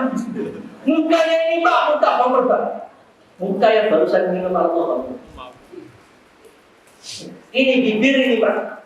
Pak Haji dikasih anting. Saya lihat sendiri di lampu merah itu kantor pos itu 3 antingnya, Pak. Saya lihat sendiri itu. Coba kita tanya, anak Jokowi. Dia tidak mungkin sebut anak Cincaula, pasti dia sebut, ya anak Pak Nurdin, anak Pak Abdullah. Anak orang Islam. Modeling cara pakai celananya, Pak. Oh, sama Levis kan? Sifatkan diri seperti mungkin. Dirobek, tempel pakai tempel. Ya, kancingnya dibuka kalau jalan, ketajan air ini. Cara pakai celananya apa? Banyak maaf kalau kita pakai celana di pusat atau di atas pusat. Dia ini melorot, Pak. Sampai belakangnya di sini, Pak. Berarti melorot, Pak. Belakangnya itu, mohon maaf, separuh pantat itu, Pak. Sisi ini buktikan. Benar nggak? Wah, wali mone-mone kan, serumbuk gagak-gagak, tunti kira-kira serumbuk. Tahu nggak deh? Ya, ada gambar bayi, gambar sebreki, gambar geloci, serumbuk jadi. Itu yang laki-laki, Pak. Yang perempuan nggak mau kalah, Pak. Yang perempuan ini nggak mau kalah. Ya, baju kaos untuk anak umur 7 tahun dipakai oleh gadis 20 tahun.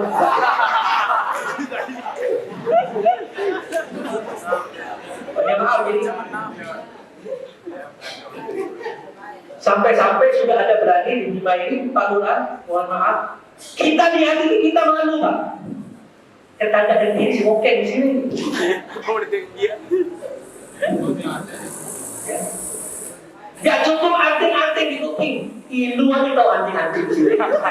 Saya saingan lo saya.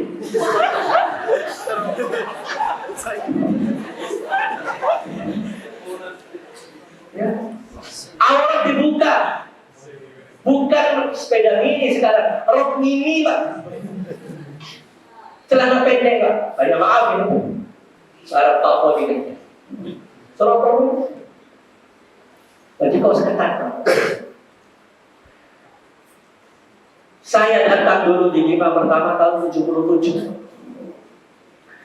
Adik-adik, saya lihat di terminal di mana-mana semua perempuan wanita muslimah Bima ini tertutup semuanya. Hanya 2 biji matanya atau bukan yang tahu mana sih? Ribu.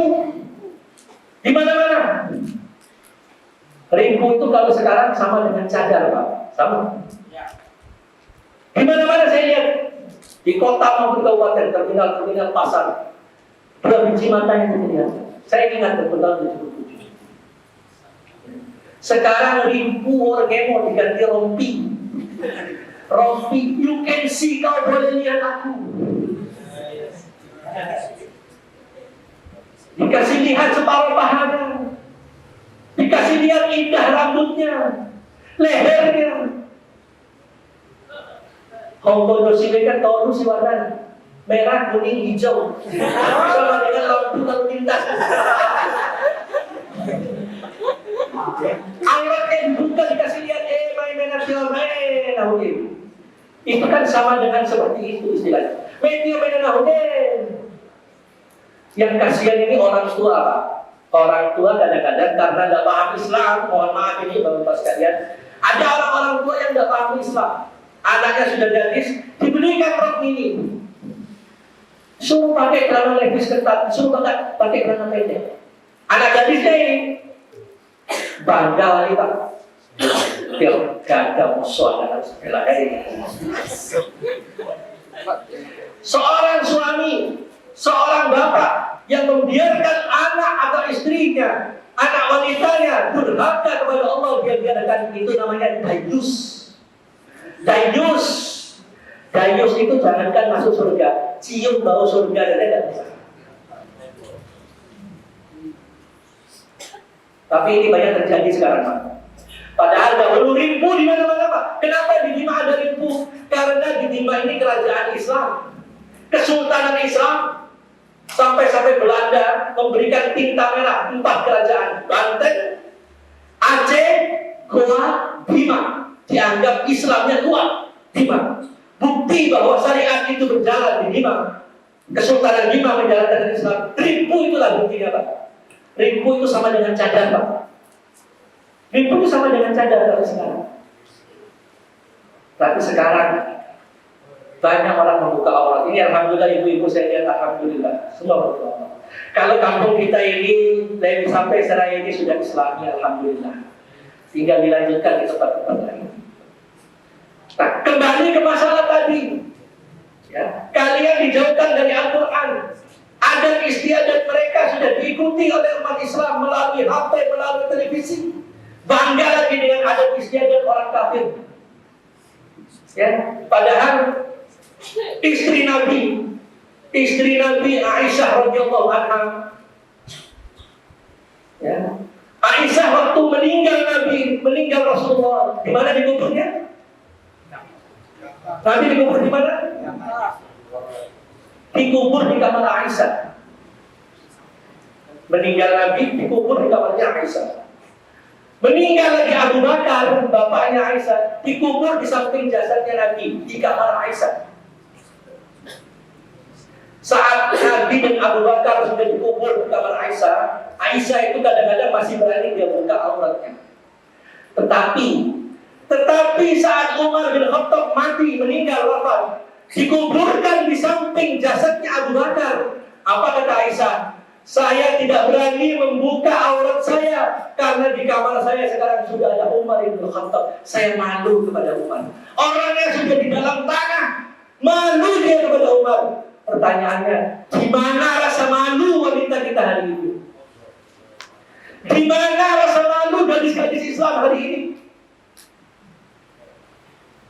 Anak-anak kita, remaja kita, ibu kita. Siti Aisyah itu ibu kita. Begitu tingginya malunya. Ya. Nah, sekarang ini pemuda-pemudi Islam sudah mengikuti cara-cara hidup mereka, cara berpakaian, cara bergaul bebas. Bukan rahasia lagi Pak kalau kita dalam waktu terutama malam Ahad Pak.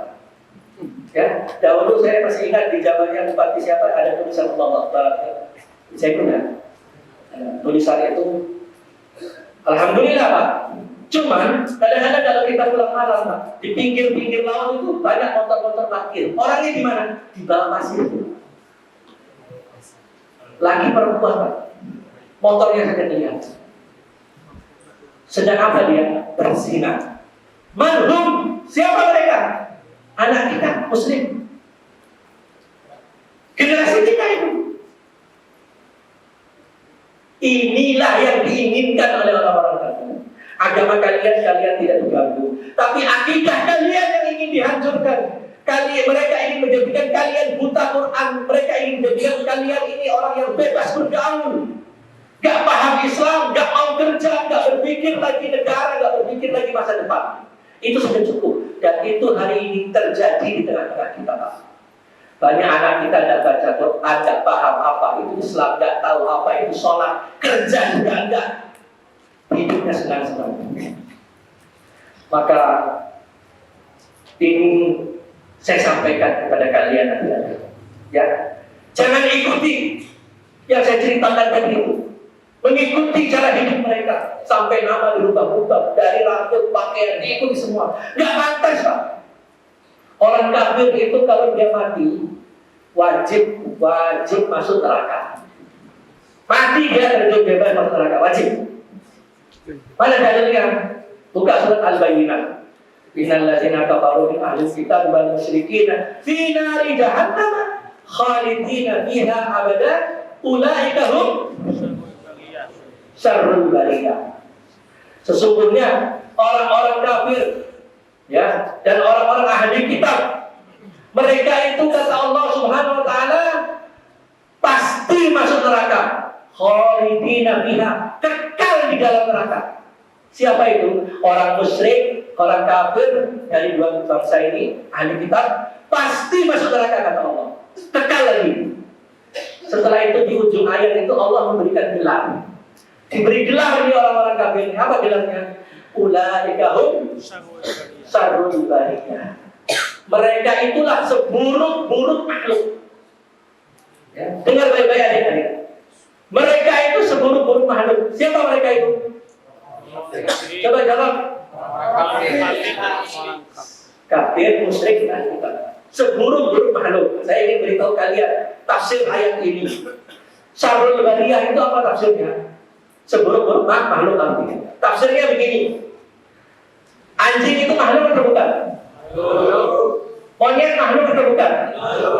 Babi makhluk atau bukan? Manusia makhluk atau bukan? Anjing, babi, monyet, manusia, semua makhluk. Nah, orang kafir itu dia lebih hina dari anjing, dari babi, dari monyet. Kata siapa? Kata Allah.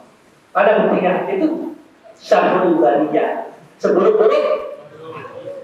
Karena apa? Kita makhluk. Anjing makhluk, babi makhluk, monyet makhluk. Jangan diikuti. Kalau dia beol nggak dicuci pakai air, dia mau pakai tisu, nggak najis. Masa kita mau ikuti? Pantas nggak kita ikuti? Anak-anak kita, adik-adik kita, pola hidupnya penyanyi rock, ya, sampai nama-namanya hafal, nama sahabat nggak tahu, nama istri Nabi nggak tahu, sudah berhasil mereka juga. Ini saya bukan menghasut, saya mengingatkan. Saya mengingatkan kaum saya, anak-anak saya. Saya tidak ingin kalian rusak. Ya. Mohon maaf Pak Haji Stamin ya, tokoh-tokoh. Saya kalau lihat anak-anak kecil yang baru lahir, hati saya itu menangis. Kalau saya lihat bayi-bayi yang baru lahir, hati saya ini sedih. Saya juga sudah punya cucu, maka saya sering menangis. Kenapa? Saya pikirkan bagaimana 10 tahun ke depan nasib cucu saya, nasib kalian anak-anak, bayi-bayi 10 tahun ke depan seperti apa Islam ini? Di tengah orang-orang tua, orang-orang soleh sudah dicabut semua nyawanya oleh Allah. Di antara tanda-tanda kiamat, ya, inna min asyrati sa'ah ayyur fa'al ilmu diangkat oleh Allah. Bagaimana cara ilmu dicabut? Biqabdil ulama, yaitu dengan mewafatkan para ulama. Ulama-ulama yang soleh, yang lurus, yang jujur, yang berani bicara, dipanggil pulang oleh Allah. Yang tersisa siapa? Ulama-ulama yang tidak jelas. Ini hadis ini Pak, bukan kata saya. Saya bayangkan anak-anak kita ke depan seperti apa sulitnya nanti. Kita sudah dekat dengan hari kiamat, Pak. Sudah dekat masanya dengan hari kiamat. Maka ibu-ibu, adik-adikku, para pemudaku, cepat-cepat kalian kembali kepada Islam. Jangan ikuti pola hidup orang di luar Islam. Tidak ada pahalanya, dosanya pasti. Belajarlah Islam. Belajar Islam, taati Allah, taati Rasulullah, taati orang tua kalian, taati tokoh-tokoh orang-orang tua kalian. Karena apa? Kalian pemimpin masa depan. Kami orang-orang tua yang mungkin sudah tidak ada. Kalianlah yang akan membawa Islam. Kalianlah yang akan pikul Islam ini. Kalian yang akan bawa negara ini. Kalau hari ini kalian rusak, habis kita. Inilah saya perlu minta waktu 1 jam lebih. Cukup ya? Ya? Ya, jangan kasihan yang tua-tua juga sudah sampai ya. Ya, inti yang akan saya sampaikan, ini uhibbukum fillah. Ini uhibbukum fillah. Saya mencintai semua kalian karena Allah. Saya kalau tidak sampaikan ini, saya akan dituntut nanti di hadapan Allah Subhanahu wa taala. Wahai Abdul Hakim, kamu saya kasih ilmu sedikit, kenapa kau diam? Kenapa kau tahu umat merusak kau bungkam? Maka saya tidak ingin itu, Pak. Maka saya bicara sekarang. Maka kemarin ketika saya diundang, panitia minta tema pemuda, bagus saya bilang. Dan di mana-mana ini saya sampaikan, Pak. Di mana-mana, Pak. Bukan di sini saja. Sebagai apa? Sebagai alasan pelepas tanggung jawab. Kalau saya nanti ditanya oleh Allah, saya akan katakan, sudah saya sampaikan, ya Allah. Saksikan, sudah saya sampaikan. Jadi sekali lagi adik-adik, jangan ikuti pola hidup orang di luar Islam. Belajar Quran, wajib kalian bisa baca Quran. Jadikan Quran itu kebanggaan. Jangan pusing. Gak dapat pahala, dosa ya. Saya mengatakan, kalau ada yang mengatakan gak benar, saya siap untuk dialog. Pahala gak dapat, dosa ya. Apalagi musik-musik saya sekarang. Ya. Tapi kalau kalian baca Quran, 1 huruf, bukan 1 ayat, 1 huruf, 10 dicatat oleh Allah. Apalagi kalian bisa hafal Quran, menjadi hafiz Quran. Kalau ada anak-anak kita jadi hafiz Quran, nanti ketika dia mati, Allah panggil, wahai fulan, panggil bapakmu. Anak yang jadi hafiz Quran ini diminta untuk mendatangkan orang tua.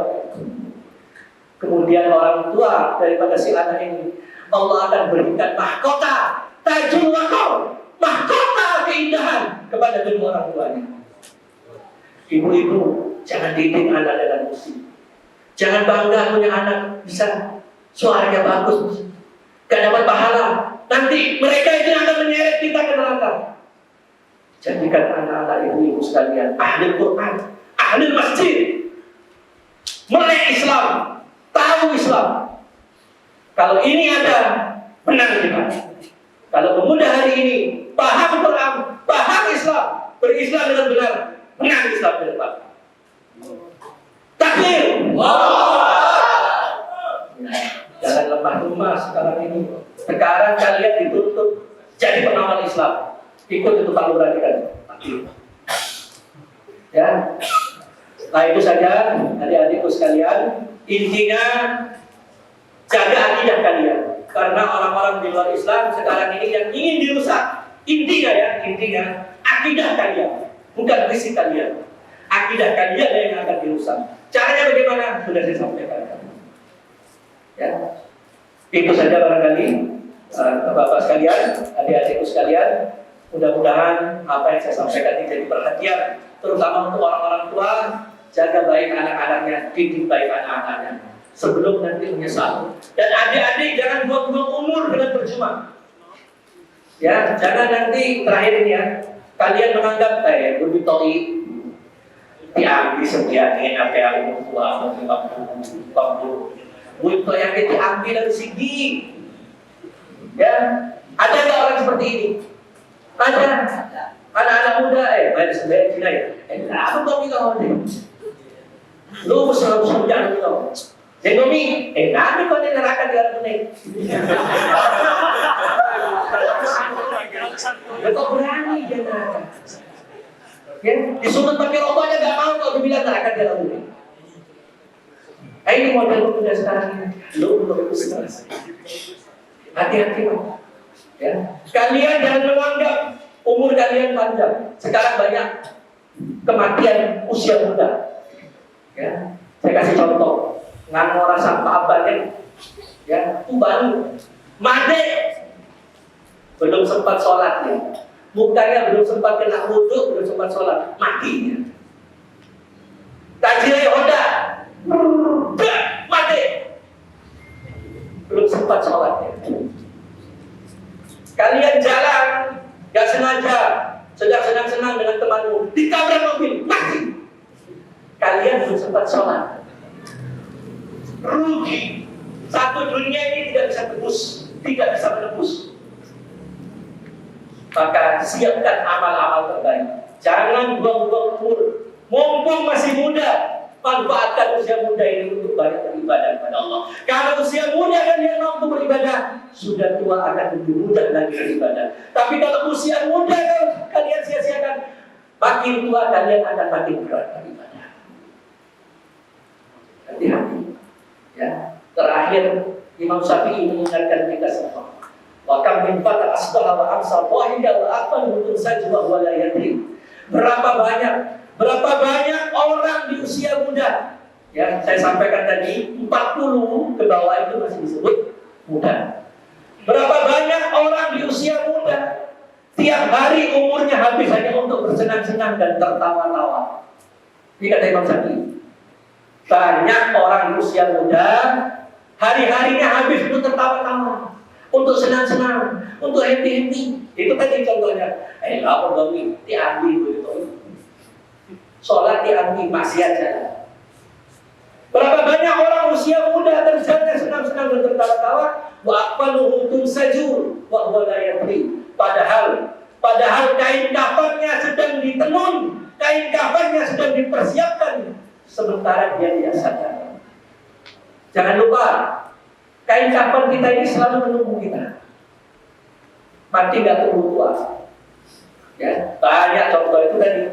Ya, ketabrak mobil masih muda mati, balapan motor kecelakaan mati, main bola batu tikam antar kampung mati.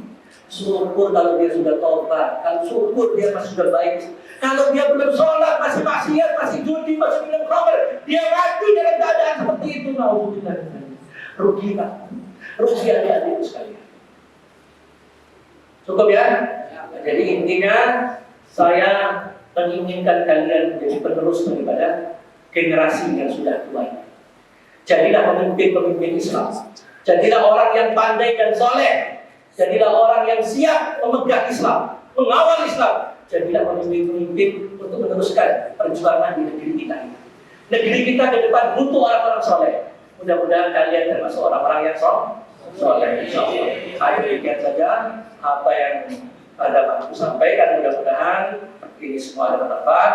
Kurang dan lebihnya, mohon maaf. Subhanallah wa bihamdihi asyhadu an la ilaha illa anta astaghfiruka wa atubu ilaik. Assalamualaikum warahmatullahi wabarakatuh.